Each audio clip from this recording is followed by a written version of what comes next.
So this video is going to be about Shane Dawson's Taking Accountability video, which is basically an apology for all the things he's done in the past and current situations. So in the video, what he did was, for the first half of the video, he was apologizing for the paedophilic jokes and the race jokes he made when he was on YouTube in previous years. For me as a black person, if someone apologizes for something, I could forgive them, but I can't forget, which applies to Shane.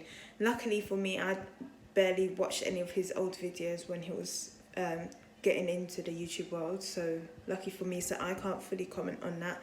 I'm sure it was disgusting, and that's why I'm kind of glad I didn't watch it, because I don't really associate that with him. I like the current him, which is why I can forgive him, because he hasn't repeated on his past mistakes, which he said he wouldn't, and he said that he feels like he's improved. And obviously for the past few years he hasn't gotten into that loophole again, which I can appreciate. So then I accept his apology, as long as he doesn't fall into that loophole again and he stays consistent and he's not lying to us basically, or feels pressured to give that apology. Otherwise it just makes it worthless. If you think it was genuine or not, that's up to you. I feel like he obviously knows what mistakes he made and what needs to change, and so he's taken that on board and he's not making excuses for himself anymore. He's not playing the victim card. He's taking accountability, hence the name of the video, and addressing things where usually he would probably just back into a corner and start crying, which I understand people have anxiety or like mental health issues, but you can't use that for everything. When things happen, you can't always use mental health as a deflect thing, because there was a whole moment in life where everyone was saying don't define people by their mental disorder, and then all of a sudden when you do something wrong you want to be defined by your mental disorder. That's not right. Take accountability for your own actions. You are your own person. You're not your mental disorder, so fix it. Now he seems to understand where people are coming from, and he's starting to address things that are coming his way, which I can appreciate. I know it's hard doing that. I understand how it can feel like everyone's hating on you. It's not stupid to feel that way, because I feel like whenever something is said negative to you, it's taken automatically as you're not good enough, and it turns into something within your own insecurities that you can't control, which is why people sometimes lash out or take criticism as hate comments, which he's starting to realise that criticism and hate comments are different things, which is a lot of problems, which is the main problem within the YouTube world. The only thing that doesn't sit right with me is he did apologise for his apology thing on Twitter. One thing, firstly, if you're doing an apology, I personally think if you're doing an apology, humour shouldn't be involved. Whether it's written, whether you're speaking to the camera, it shouldn't be involved at all, because it's meant to be your from the deepest pit of your heart, and you're meant to be apologising sincerely and genuinely for what the actions you've done.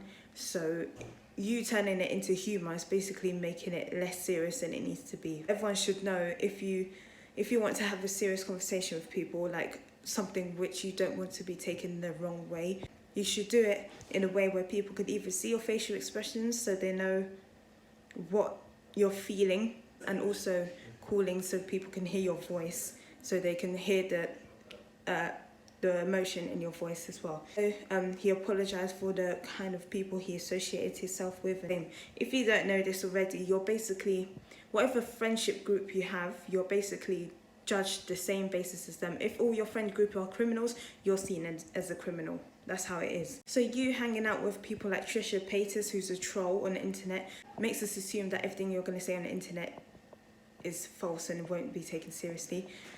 And then Jeffree Star being racist and you apologising for racist comments, and you're still associating with him, just rubs people up the wrong way, because you're apologising for things he did in the past according to race, but yet you're still hanging with someone who in the present day still does the things you're apologising for in the past. So you're still associating with that. If you want to hang out with those people, good on you. They might be good for you, good fit, I don't know. I'm sure Shane loves the drama, but he just don't like being involved with it, because then he's seen as the bad guy. I just think if you're doing apologies like that, don't associate yourself with the people who basically contradicts everything you just said.